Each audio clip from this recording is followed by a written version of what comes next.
Berjumpa lagi bersama podcast Sivia Patuju. Bersama saya, Vivon.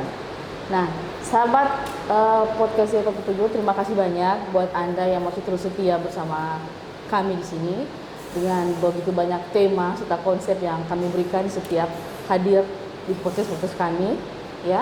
Dan mungkin hari ini tema kita agak lebih sedikit menantang ya. Karena mungkin di depan Anda sekarang sudah hadir sosok yang sangat luar biasa, yang mungkin sebagian sudah kenal atau juga ada yang belum kenal. Nah, kita akan membahas tentunya terkait inovasi Kecamatan Ampana Tete. Langsung saja untuk berbicara tentang inovasi dan Ampana Tete. Mungkin Anda kenal bintang tamu yang sudah di samping saya saat ini. Selamat siang Pak Camat Ampana Iya, Tete. siang. Apa kabar Vivon? Pak? Kabar baik, alhamdulillah. Oke, silakan menyapa masyarakat. Iya, jadi makasih Mbak Vivon. Ya. Assalamualaikum warahmatullahi wabarakatuh. Saya Asrin Soga, Camat Ampana Tete. Alhamdulillah, terima kasih banyak dari Dinas Kominfo ini mengundang langsung terkait dengan hal-hal yang menyangkut dengan pemerintahan dan pembangunan yang ada di wilayah Kecamatan Ampana Tete. Ya Pak, kali ini kita akan berbicara mengenai inovasi yang sudah dilakukan ya di Kecamatan Ampana Tete selama kepemimpinannya Bapak. Itu terlihat benar-benar luar biasa semua ya Pak. Dan masyarakat tentunya begitu banyak dukungan ya, support dari masyarakat terhadap Pak Camat Ampana Tete dengan keberhasilan semua inovasi dan program-program yang dilaksanakan di Kecamatan Ampana Tete. Nah Pak, ini kita kalau berbicara mengenai inovasi ini kan bagian dari kreativitas Pak, ya. Dan tentunya untuk menyikapi itu ada banyak pro kontra yang dari masyarakat, tentunya ada yang suka, ada yang tidak terkait inovasi yang sudah dilaksanakan.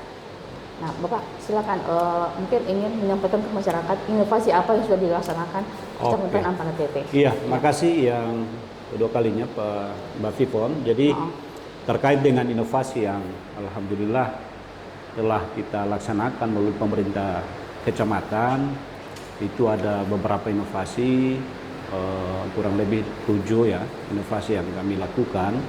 Itu tujuan untuk output akhirnya inovasi itu ada 2. Yang pertama terkait dengan bagaimana penurunan stunting di Kecamatan Ampana Tete, dan kita tahu bersama bahwa stunting yang ada di Kecamatan Ampana Tete itu kurang waktu 3 tahun ini sudah meningkat turun, yang turun taktis. Jadi berdasarkan melalui inovasi-inovasi yang kami lakukan.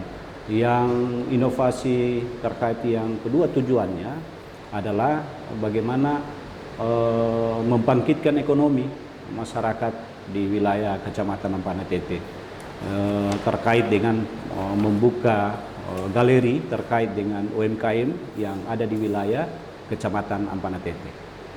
Nah, itu inovasi tersebut Pak sudah terlihat keberhasilannya Pak. Apakah dari hasilnya itu apa yang dicapai Pak? Ya, alhamdulillah bahwa dalam progres stunting itu pertama ada beberapa terkait pertama inovasi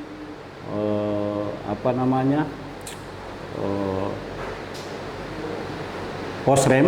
Jadi ada posyandu remaja yang aktif setiap desa yang kita lakukan di setiap desa, dan kita menganggarkan terkait dengan dari dana desa PMT untuk remaja dan penambahan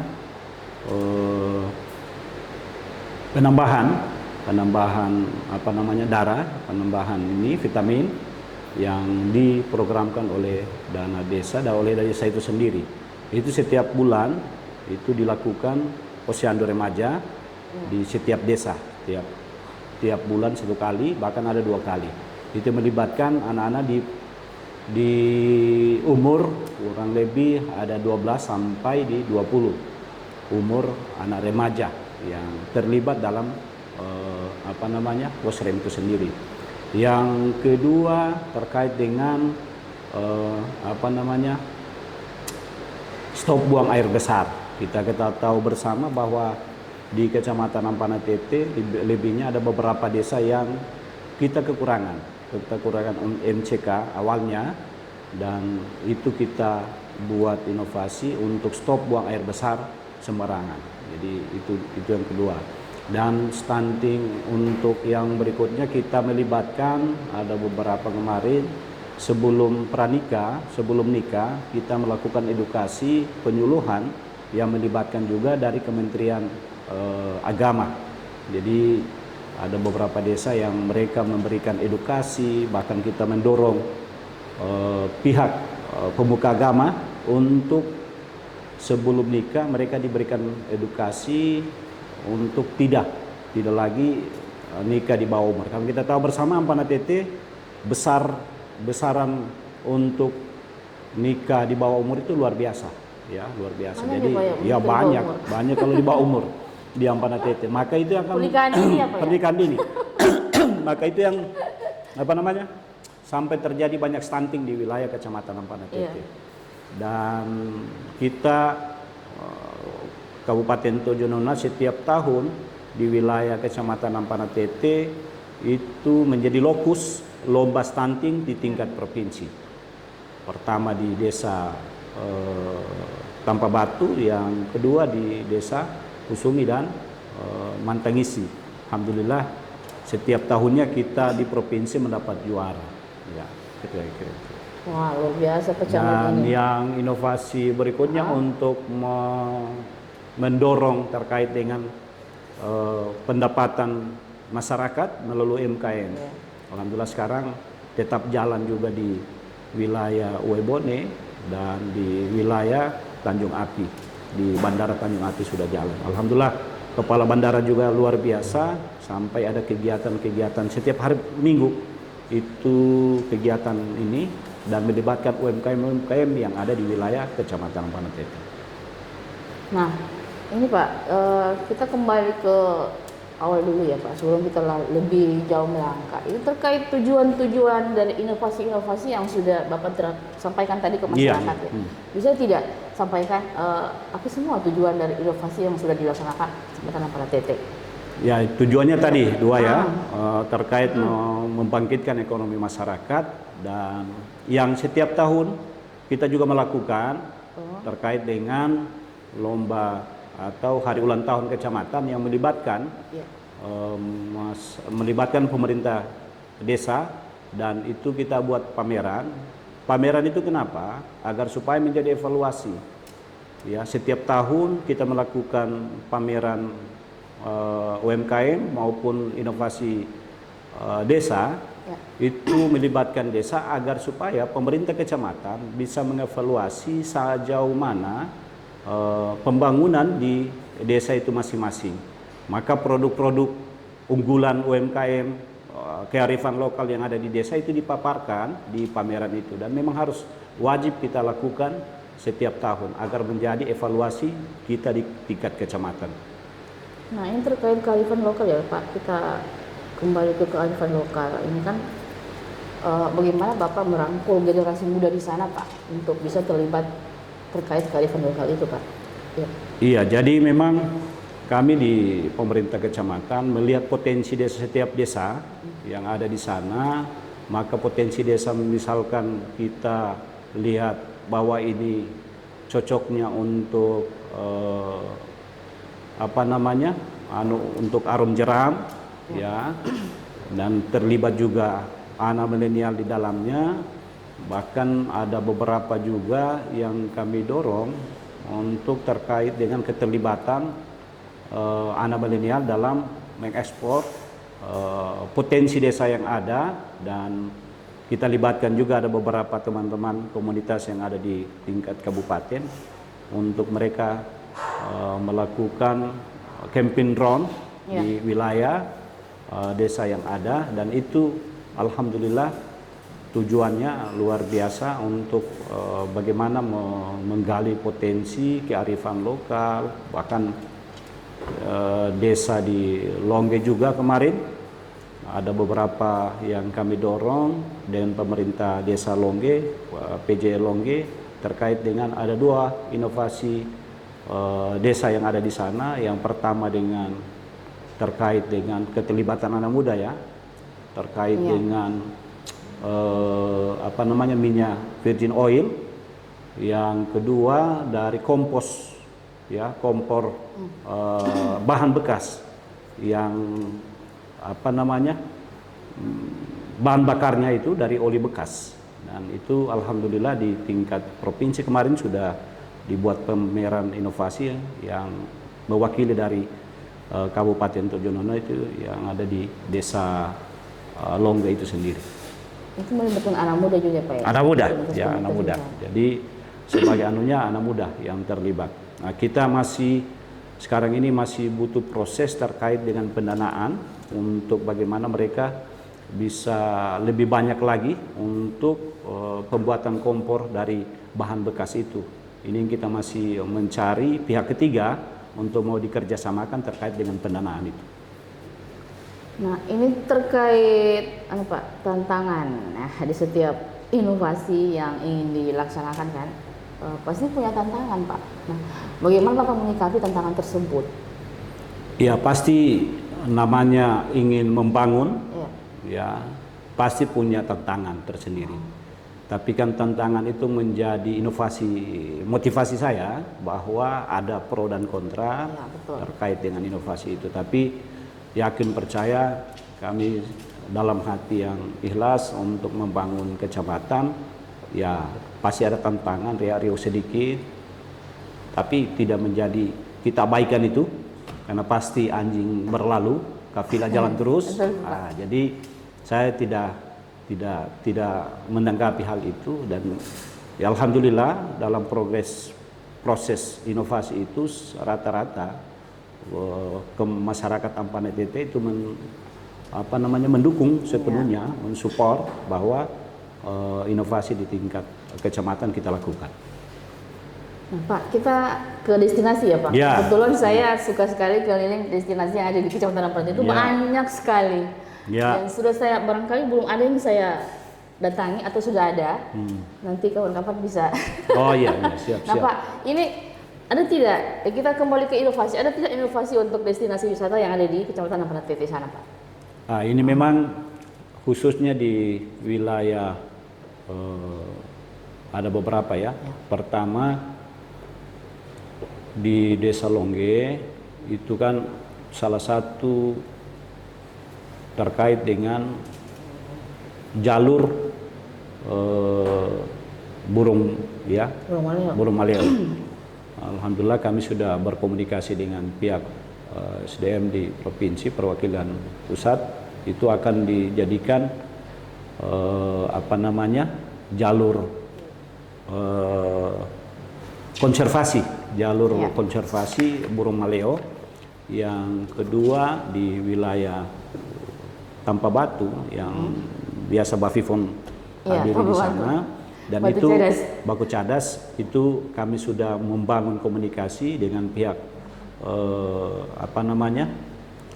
perusahaan batu pica, karena memang jalur perusahaan batu pica itu karena ada IO beliau di situ.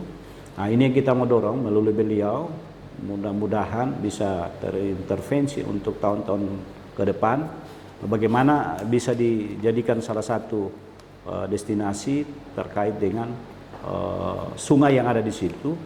Minimal dari pihak perusahaan bisa membangun gazebo, ya, betul, Pak. Dan itu yang kita akan dorong cepatnya, karena kalau kita menggunakan melalui dana desa juga agak kesulitan, ya, karena memang terbatas, ya, apalagi PBD kita yang melekat di desa itu sendiri agak terbatas. Jadi ada beberapa memang yang kita akan dorong, termasuk di wilayah Kajulangko terkait dengan air terjun, ya, terjun. Ya. Jadi itu.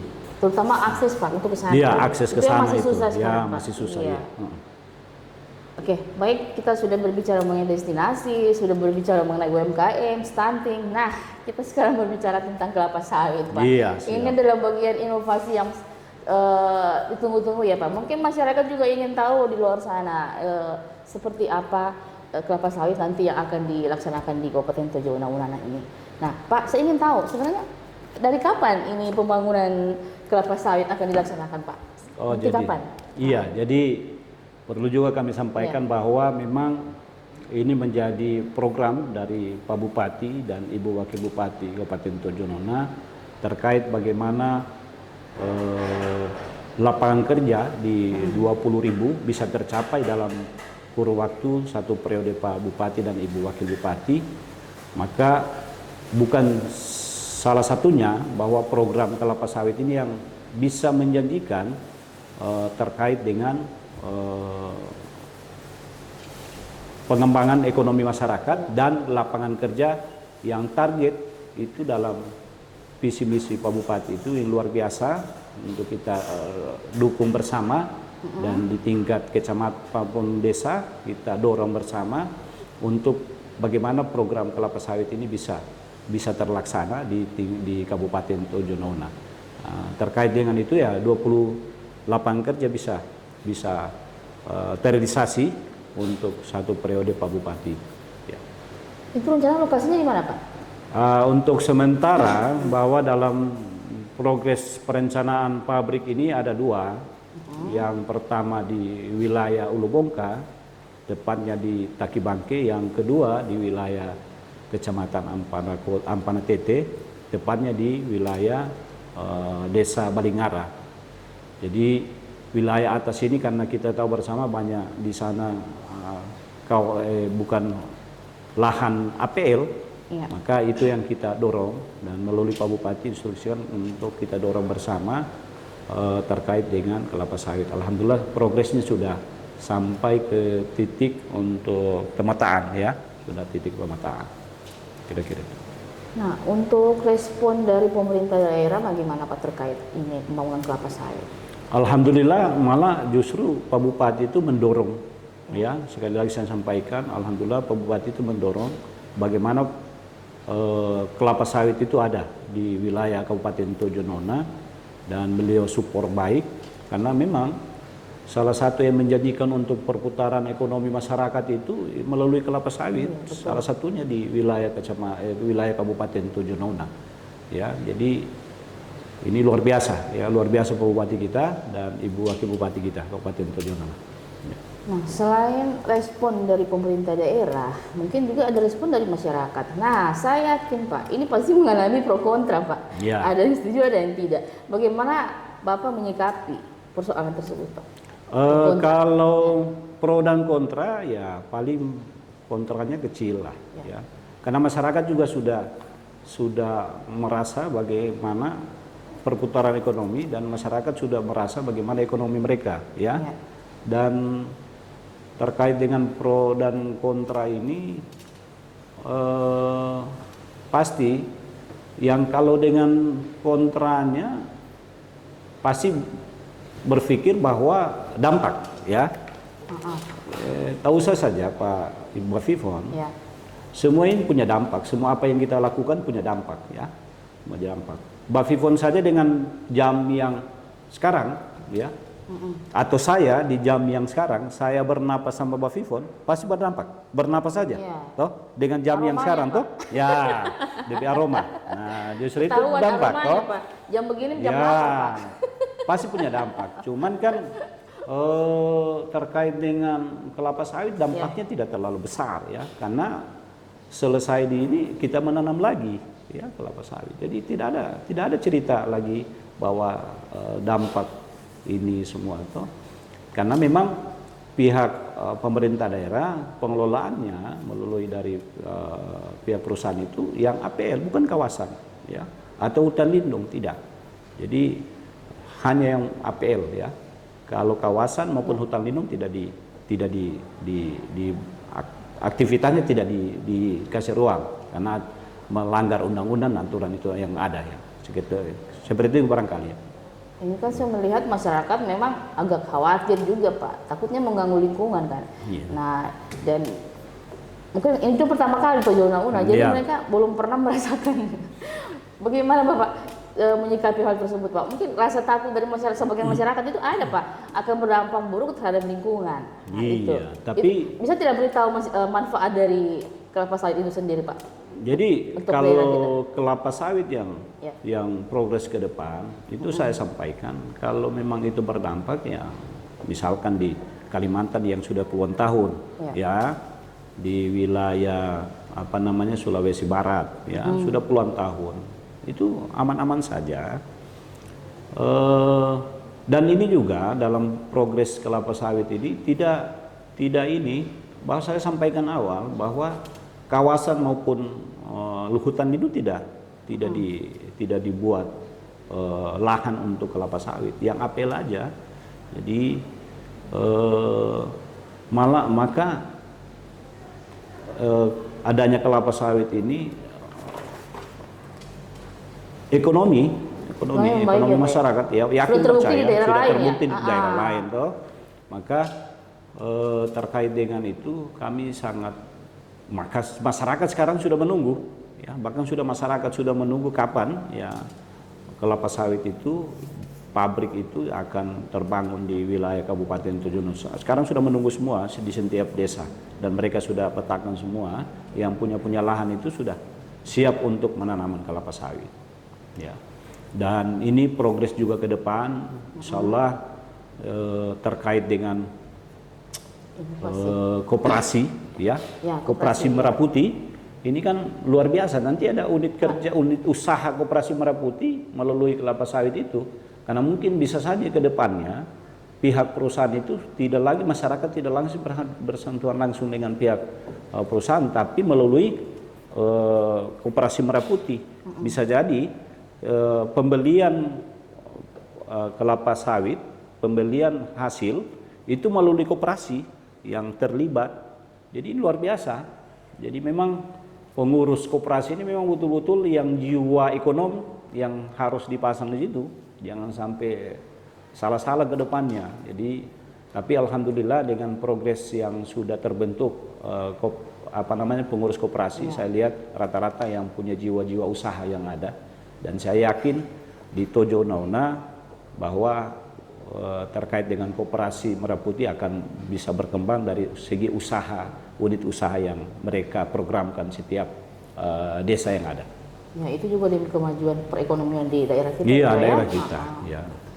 Baik, kita sudah berbicara mengenai kelapa sawit, Pak. Sekarang kembali ke inovasi lagi, Pak. Ini kan bagian dari inovasi kan, Pak? Iya, ya. Bukan bagian, ini program dari Pak Bupati, inovasi. Dari Wakil Bupati ya. Terkait dengan untuk 20.000 tenaga kerja yang itu mulai visi misi ya. Iya, 20.000. Insyaallah bisa. Itu merekrutnya dari mana? Orangnya dari ini kan nanti daerah tenaga sendiri atau dari luar dia? Nanti tenaga kerja ini saya amati karena saya biasa bincang-bincang dengan pihak manajemen perusahaan itu, bahwa perekrutan itu melalui desa dan keterlibatan lapangan kerja itu masyarakat yang ada di desa itu.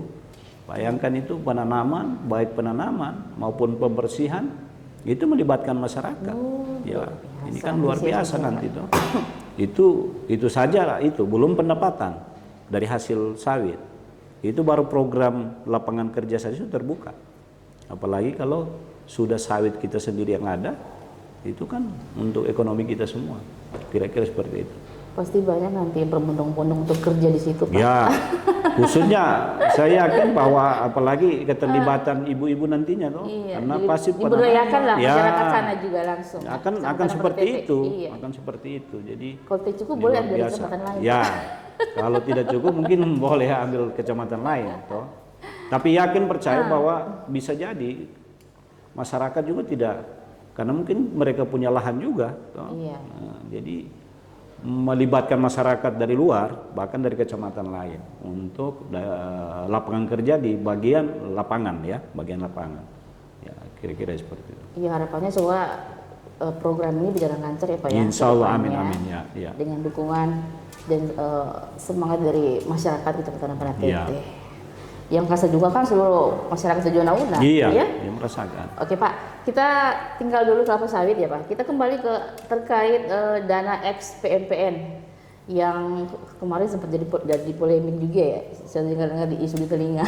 Iya. Itu bagaimana Bapak terkait ini dana ex-PMPN ke badan usaha milik desa?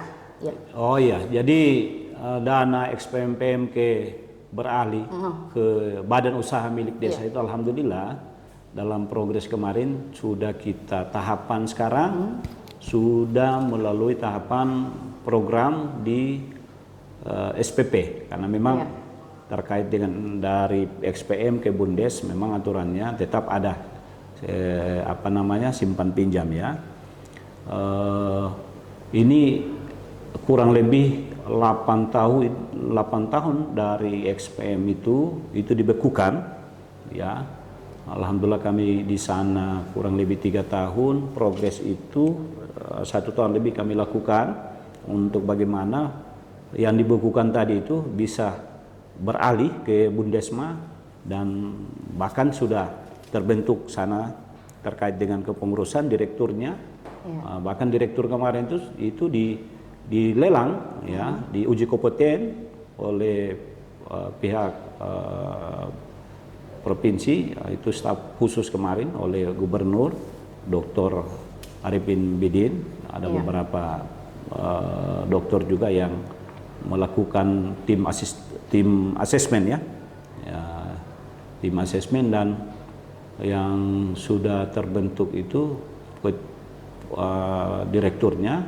Bahkan direktur usaha sudah, itu ada kurang lebih 5 orang yang sudah jalan usaha dan sekarang sudah jalan SPP, simpan pinjam.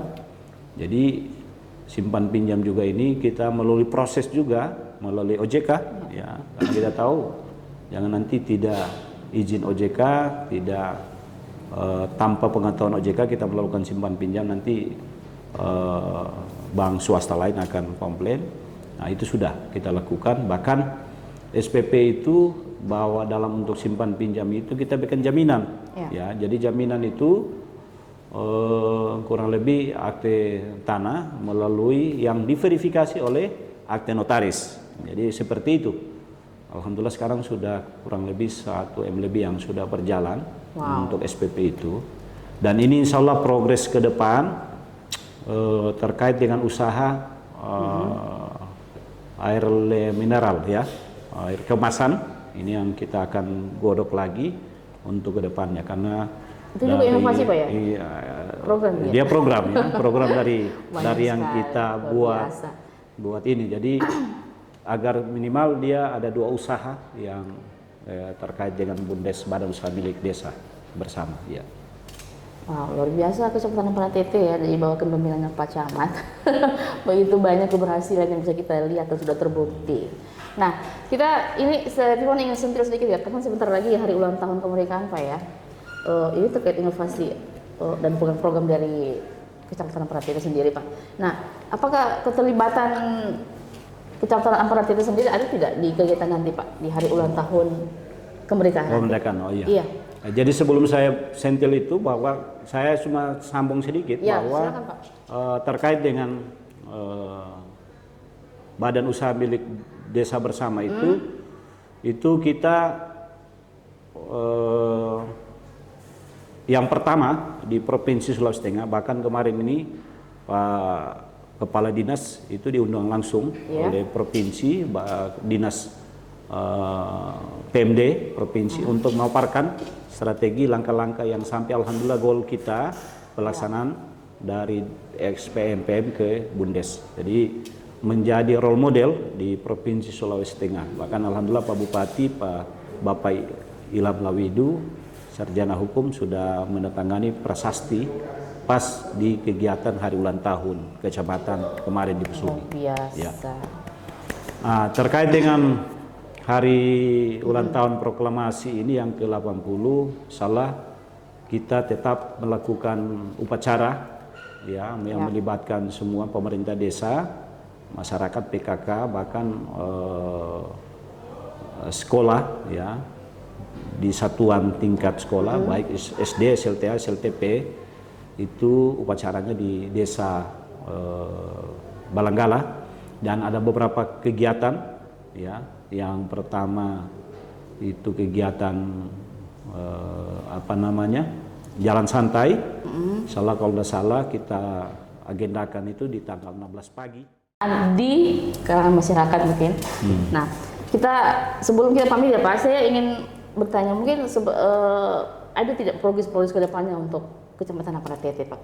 Progres ke depannya. Oh, progres ke depan. Insya Allah tahun depan atau? Oh iya. Jadi untuk tahun depan, jadi memang untuk progres tetap kita lakukan hari ulang tahun kecamatan itu yang ke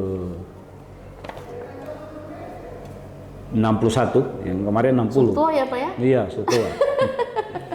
Jadi 61 yang rencananya kegiatan disesuaikan dengan kearifan lokal. Jadi memang kita melihat siapa lagi tuan rumah di tahun depan. Nah, jadi memang penganggaran itu kita bagi dua, bahwa ada dari kecamatan maupun ada dari desa. Untuk setiap desa yang mendukung itu hanya operasional, ya. Bahkan desa yang sebagai tuan rumah itu operasional kepanitiaan. Tapi terkait dengan teknis, terkait dengan bonus hadiah dan lain-lain itu pihak kecamatan. Jadi agar supaya penganggaran tidak sama, ya. Jadi berbeda. Jangan nanti itu menjadi temuan, ya. Jadi itu berbeda. Jadi desa menganggarkan terkait dengan kepanitiaan, kita hanya menganggarkan terkait dengan teknis pelaksanaannya yang lain-lain, baik lomba maupun yang ini. Disesuaikan dengan kearifan lokal. Jadi kalau desa itu punya desa wisata, berarti lebih ke mengarah ke sana, wisatanya. Ya. Desa itu lebih ke budaya, ya, lebih ke budayanya. Jadi petakan memang, ya, dipetakan memang. Sebagai tuan rumah nanti, berarti kalau itu mendorong kepada budaya dan seni, berarti arahnya ke situ. Tapi kalau di desa si A misalkan untuk kita lebih ke daerah wisatanya, kita desa wisata ke wisata, disesuaikan dengan program lomba-lomba yang ada. Ya, kami juga melihat Pak, keberhasilan setiap tahunnya di kegiatan-kegiatan pameran itu luar biasa. Ya. Dan antusias masyarakat juga Pak, saya lihat, wow, luar biasa. Dan setiap tahun itu UMKM, nanti kan Mbak Pivon pernah juga melihat, mewawancarai terkait dengan warung maupun UMKM yang ada di setiap stand yang ada, itu pendapatan setiap harinya itu luar biasa, ya. Jadi mana mereka tidak mau dorong, karena ini kan kami lakukan pemerintah. Jadi mereka termotivasi ya. Kecamatan melakukan itu ya untuk mereka juga, ya, betul. Untuk pendapatan mereka juga. Kira-kira seperti itu. Baik Pak, kita sudah sampai di ujung tanduk ya. Oke, siap. Pertanyaan terakhir Pak ya. Kita sudah berbicara tadi mengenai inovasi, ya, program. Nah, mungkin Pak Camat ya punya harapan-harapan ke depannya untuk Kecamatan Ampana Tete dengan programnya, progresnya, insya Allah ke depannya Pak. Apa harapan? Ya, silakan Pak sampaikan ke. Iya, jadi masyarakat. Untuk harapan ke depan, wilayah masyarakat saja dulu saya sampaikan. Marilah kita mendukung, mendorong program dari pemerintah daerah dalam hal ini Pak Bupati dan Ibu Wakil Bupati, agar supaya dorongan ini kita mendukung sepenuhnya. Ini tak lain dan tak bukan bagaimana masyarakat itu bisa sejahtera. Iya, betul, ya, Pak. Itu yang untuk masyarakatnya. Untuk pemerintah desa, kami berharap melalui pemerintah kecamatan, sistem kerjasama, kolaborasi itu yang harus kita eratkan bersama agar supaya program desa itu bisa tercapai, karena tergantung dengan visi misi dari kepala desa itu juga. Saya yakin percaya kepala desa di Kecamatan Ampana Tete ini yang luar biasa, saling mendukung, saling mensupport apa yang menjadi program dari pemerintah daerah, kecamatan maupun di pemerintah desa itu sendiri. Itu kira-kira yang saya berharap ke depannya lebih pikiran dan tenaga kita lebih fokus untuk bagaimana mengembangkan pembangunan di desa itu masing-masing. Wah, luar biasa Pak Camat ya. Ya. Saya sendiri mendengarnya sangat kagum ya dengan sosok di samping saya ini. Luar biasa, inovasi programnya, Dan tentunya masyarakat juga semangat karena pimpinannya juga semangat ya. Kalau pimpinannya slow Pak, gimana coba? Luar biasa. Oke, terima kasih banyak buat sahabat podcast CV 47. Akhirnya kita harus pamit dan semoga apa yang kita setiap tema yang kita berikan untuk Anda bisa merasa senang, bisa merasa bahagia tentunya dengan selama ini kan mungkin masyarakat bertanya-tanya terkait tentang ini, tentang itu. Nah, mungkin dengan adanya podcast kita ini akan terjawab pertanyaan dari masyarakat. Oke. Terima kasih banyak. Saya Vivon. Saya Asrin. Pamit dari ruang dengar Anda. Terima kasih banyak. Assalamualaikum warahmatullahi wabarakatuh.